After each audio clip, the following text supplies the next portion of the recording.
Hi, I'm Carl Azus. Thank you for starting off your week with CNN10. Going to work. On the first Friday of every month, the U.S. Bureau of Labor Statistics releases what's known as the Jobs Report. It's closely watched by economists, business leaders, investors, and politicians because the report gives a sense of how the U.S. economy is doing. For the month of October, whose jobs information came out last Friday, the government says the U.S. economy added 250,000 jobs, better than what analysts and economists expected.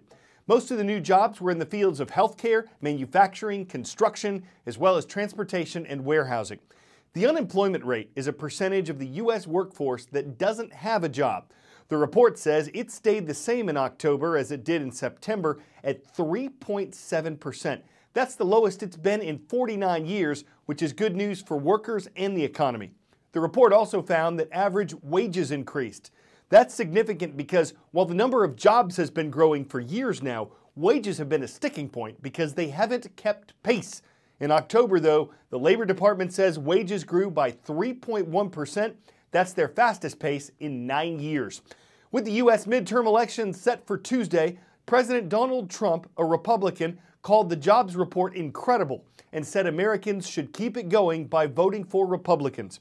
Senator Chuck Schumer, a Democrat, said the numbers will mean little when average Americans see their health care costs go up because of Republican actions, so he wants people to vote for Democrats. Regardless of where folks stand politically, one interesting side effect of strong jobs growth is the challenge it creates for companies to get people to work for them. Consider what retailers are doing to attract seasonal or temporary workers with Christmas less than 2 months away. This is JCPenney's Manhattan flagship store, and I can tell you the strong U.S. jobs market is delivering a major challenge to retailers like this as we head into the holiday season. Stores like this one and many others like it had to launch an aggressive marketing campaign to sell their seasonal jobs. They had to provide incentives, and they even held a special hiring event to try and draw the crowds.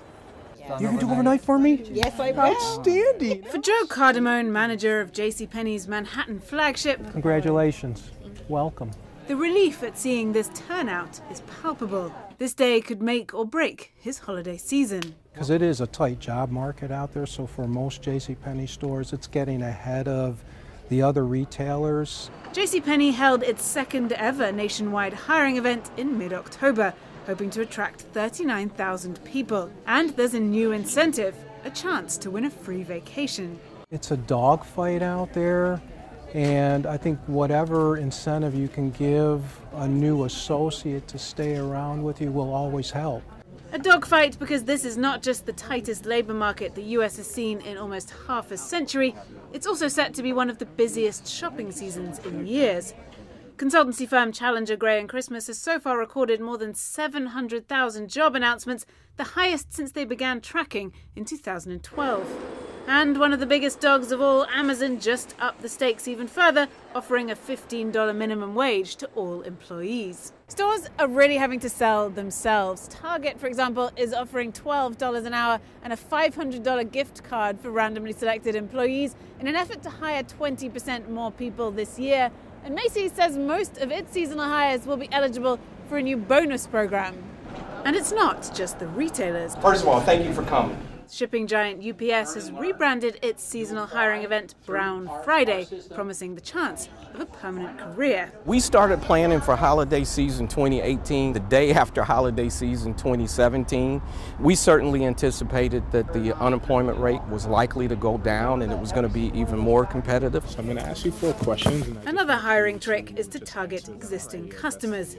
57-year-old Maritza Virouet found out JCPenney was hiring from a notice on her receipt. Well, I shop here frequently.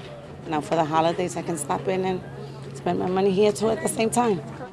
She'll be working in customer service, the front line of a festive shopping frenzy.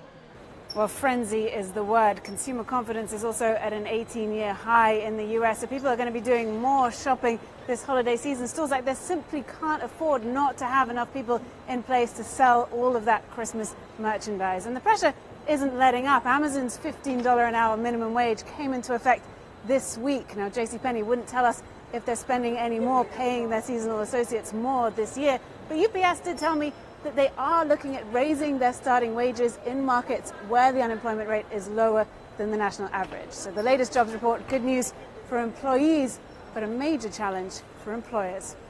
10-second trivia. What is the Earth's longest mountain chain above sea level? The Rocky Mountains, the Andes, the Caucasus Mountains, or the Himalayas? Stretching thousands of miles along the west coast of South America, the Andes are the world's longest continental mountain chain.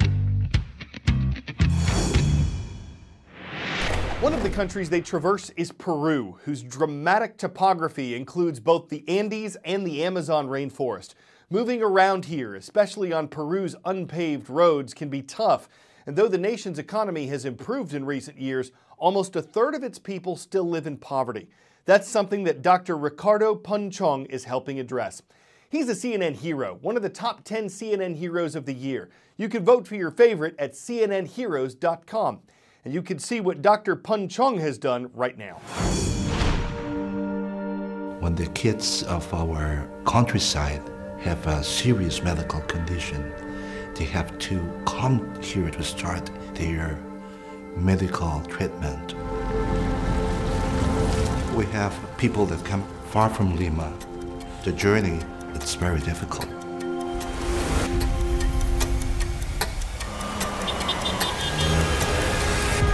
Imagine having this trip with a kid with cancer.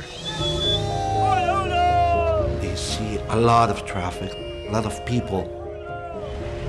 It's very expensive to stay here. They don't have enough money. They feel helpless, really alone. I am a doctor. When I was making my medical training, I saw many people sleeping at the hospitals. I always have that picture on my mind. Judges! I decided to open a free shelter to help sick kids and their moms to continue their treatments. Hola! They can stay in our shelter as long as they need. Eso! The shelter gives families a place to sleep, food to eat, and a lot of loves. Aquí, ese árbol. I want them to use their imagination to play, muy bien, to jump, to sing, and feel that we are alive. I just want to make them laugh, and I want these kids to enjoy life because life is very beautiful. We make sure that the kids get to their medical appointments. Mi hija María tiene leucemia. Los doctores querían que María se quede un año acá en Lima para su tratamiento. Si no fuera por la fundación, no sé qué sería de nosotras. Yo me embarazo, ya voy a cumplir 7 meses. En el albergue, como que esté en mi casa, como que siento, dijeron, no te preocupes, tú puedes estar el tiempo que sea necesario con tu hija. I want each and every one of them feel special. I want them to know that they are not alone. The kids inspires me every day. They are fighters, warriors. Really, they are heroes.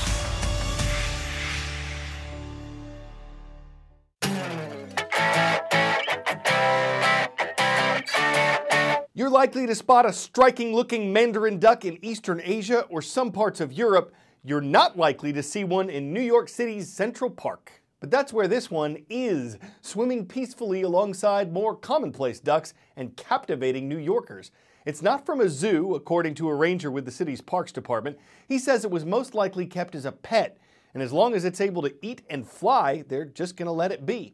After all, if it looks like a duck, swims like a duck, and quacks like a duck, you don't need to canvass back and forth, wandering and whistling in hopes of spotting an uncommon duck to fit the bill. You can just call on the one who's Mandarin Central Park, and if he doesn't duck the responsibility, he may just start a dynasty. I'm Carl Azuz, quacking duck puns for CNN.